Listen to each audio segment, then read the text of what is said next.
Hi, welcome to Essential Skills for the Successful Business Analyst. My name is Patrick Van Appema, and I'll be your presenter during this brief overview.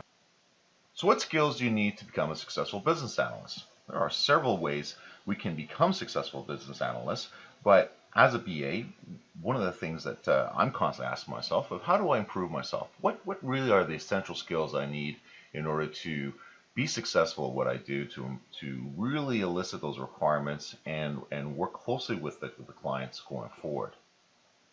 So the skills for a successful business analyst can be broken down into several areas.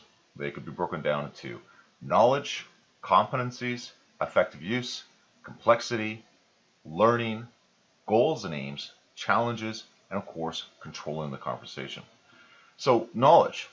Knowledge really comes to knowing what questions to ask, who to ask, when to ask, and why do you ask, and to a certain extent, how you ask the question going forward, which then flows into what kind of competencies do you have? If your toolbox only includes one technique, one business analysis technique, just like a hammer. If your toolbox only had a hammer, then every problem looks like a nail. So like a toolbox, you need to have different techniques available to you. You need to know those techniques and how to elicit those requirements from the client going forward. There are over 50 techniques that you can choose from.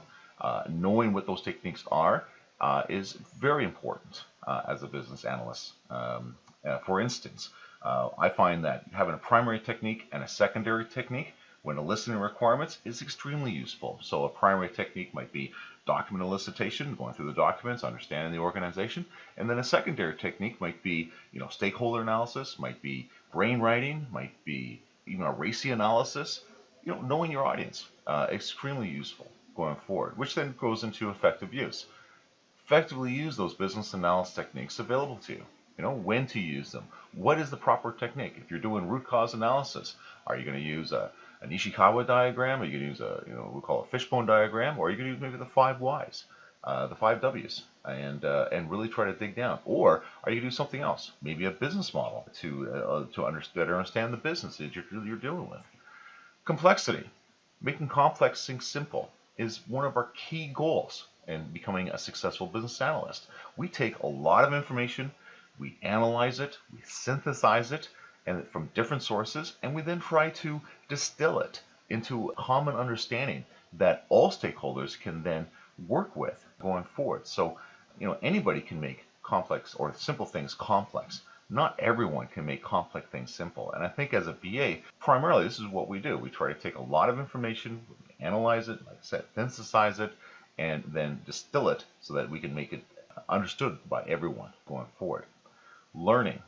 Very important as a business analyst that you constantly learn new techniques, new approaches, new ways of communicating to your audience. We know that different audience members have different needs, different information needs. A business stakeholder may not have the same information needs as a technology stakeholder. They'd be more interested in functional as opposed to business and so on. So learning how to communicate with people, learning how to elicit those requirements, learning the different techniques is very, very important. Goals and aims. Ultimately, as a business analyst, our role would be to create solutions, reduce waste, help complete projects on time. You're a member of the project. You are working closely with the project manager. You're working closely with other team members. So how can we help each other complete the projects on time and, more importantly, on requirements? Challenges. Know the challenges that you have encountered and have a plan to address them. We know that in daily lives, when we work as a business analyst, we're going to come across impediments. We're going to come across stakeholders that may be unwilling or maybe unsure of the requirements that they're looking for. So it's our job to elicit those requirements. It's not about describing what they want. It's about analyzing what they need going forward. At last, we're talking about controlling. We're not talking about controlling the conversation and leading the stakeholder down a path that you feel the stakeholder should go to. I'm talking about having a plan in place to elicit those requirements. What's your primary technique? What's your secondary technique? Who are your stakeholders? Do you know who your stakeholders are? And of course, identifying not just what they want, but really what they need. So again, it's not about simply describing what they want. It's about analyzing what they need going forward. Stakeholder requirements. So if business requirements describing the needs of the business, Stakeholder requirements are describing the needs of the user, of the stakeholders going forward. So what are the needs of the users? What you're trying to address with those users going forward? Very important.